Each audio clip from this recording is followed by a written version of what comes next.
नमस्कार, मी साक्षी कारलेकर. News डंकाच्या YouTube चॅनलवर आपलं स्वागत आहे. मान्सून सुरू झाला की प्रत्येकाच्या मनात एकच प्रश्न असतो, यंदा पाऊस कसा पडणार? शेतकरी बांधवांपासून ते शहरात राहणाऱ्या सामान्य माणसांपर्यंत सर्वांचीच नजर आकाशाकडे लागलेली असते. पण गेल्या काही वर्षात तुम्ही बातम्यांमध्ये दोन शब्द वारंवार ऐकले असतील, एल निनो आणि ला निना. यंदा एल निनोचा प्रभाव वाढणार, एल निनोमुळे मान्सून लांबणार, दुष्काळाचे सावट पसरणार, अशा अनेक बातम्या आपल्या कानावर आल्या. पण हा एल निनो नक्की काय प्रकार आहे? तो थेट हजारो किलोमीटर दूर प्रशांत महासागरात तयार होतो. मग त्याचा परिणाम भारतातल्या, आपल्या महाराष्ट्रातल्या पावसावर कसा होतो? आजच्या या व्हिडिओमध्ये आपण अगदी सोप्या भाषेत, कोणत्याही कठीण शास्त्रीय शब्दांशिवाय एल निनो आणि ला निनाचा संपूर्ण पट उलगडणार आहोत. त्यासाठी व्हिडिओ शेवटपर्यंत नक्की पहा. सगळ्यात आधी आपण समजून घेऊया की एल निनो आणि ला निना म्हणजे काय. सोप्या भाषेत सांगायचं तर हे प्रशांत महासागराच्या तापमानात होणारे बदल आहेत. प्रशांत महासागर हा जगातील सर्वात मोठा महासागर आहे. जेव्हा या महासागराच्या विषुववृत्तीय भागातील पाण्याचे तापमान नेहमीपेक्षा जास्त गरम होते किंवा नेहमीपेक्षा जास्त थंड होते, त्याला हवामानशास्त्रात एल निनो म्हणतात. स्पॅनिश भाषेत एल निनोचा अर्थ लहान मुलगा असा होतो. पश्चिम दक्षिण अमेरिकेत पेरू नावाचा देश आहे. तेथील कोळ्यांनी हे नाव दिलं कारण नाताळच्या काळात समुद्रातील पाणी अचानक गरम व्हायचे.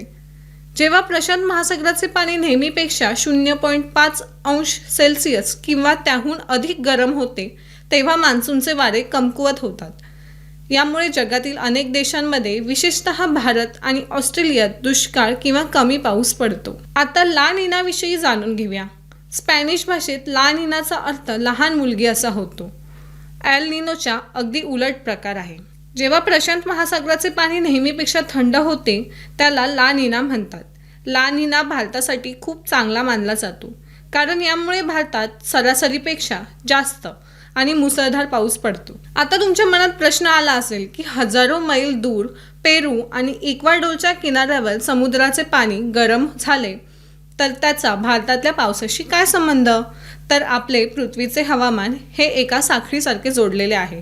सामान्य दिवसात प्रशांत महासागरावर पूर्वेकडून पश्चिमेकडे म्हणजेच दक्षिण अमेरिकेकडून आशिया ऑस्ट्रेलियाकडे जोरदार वारे वाहतात. या वाऱ्यांना ट्रेड विंड्स म्हणतात. हे वारे समुद्राच्या पृष्ठभागावरील गरम पाणी आशियाकडे ढकलतात. यामुळे आपल्या भागातील समुद्र गरम राहतो, वाफ बनते आणि चांगला पाऊस पडतो. पण जेव्हा एल निनो येतो तेव्हा चित्र पूर्णपणे बदलते. एल निनोच्या काळात हे ट्रेड विंड्स अचानक कमकुवत होतात किंवा त्यांची दिशा बदलते. समुद्रातील पाणी आशियाकडे येण्याऐवजी दक्षिण अमेरिकेच्या किनाऱ्याजवळ साचून राहते. यामुळे तिथे ढग तयार होतात आणि दक्षिण अमेरिकेतील पेरू, चिली या देशात तुफान पाऊस आणि पूर येतो. या उलट आपल्या हिंद महासागराच्या भागातील बाष्पयुक्त वारे शोषले जातात. भारताकडे येणारे मान्सूनच्या वाऱ्यांमधील दमदारपणा किंवा ओलावा कमी होतो. 1982, 1997, 2002, 2009 आणि 2015 या वर्षांमध्ये आलेल्या तीव्र एल निनोमुळे भारतात दुष्काळ सदृश्य परिस्थिती निर्माण झाली होती. इंडियन ओशन डायपोल म्हणजेच IOD यावेळी प्रभावी ठरतो. सोप्या भाषेत सांगायचं तर 1997 मध्ये जगातील सर्वात भीषण एल निनो आला होता. जगभरातील हवामानशास्त्रज्ञांनी अंदाज वर्तवला होता भारतात भीषण दुष्काळ पडेल. पण 1997 मध्येच हिंद महासागरात अतिशय मजबूत पॉझिटिव्ह IOD तयार झाला. परिणामी भारतात दुष्काळ पडण्याऐवजी सामान्यपेक्षा जास्त पाऊस पडला. म्हणूनच केवळ एल निनो पाहून पावसाचा निर्णय घेता येत नाही. इंडियन ओशन डायपोल म्हणजेच IODची साथ कशी मिळते हे पाहणे तितकेच महत्त्वाचे असते, हे यावरून स्पष्ट झाले. असंच काहीसं चित्र यंदाच्या पावसाळ्यात पाहायला मिळत आहे. सुपर एल निनो सक्रिय असतानाही मुसळधार पाऊस कसा पडतोय? भारतात 95% ढग कुठून आले? असा प्रश्न पडणे अगदी स्वाभाविक आहे. यामागील कारण म्हणजे एल निनो म्हणजेच ढग गायब होणे नव्हे तर वाऱ्यांची दिशा आणि ओलावा वाहून आणण्याची क्षमता कमकुवत होणे. सुपर एल निनोच्या काळातही हिंद महासागर आणि अरबी समुद्र प्रचंड तापतात. सूर्यप्रकाशामुळे समुद्राच्या पाण्याचे बाष्पीभवन सलग सुरूच असते. या बाष्पातून हवेत ढग तयार होतात.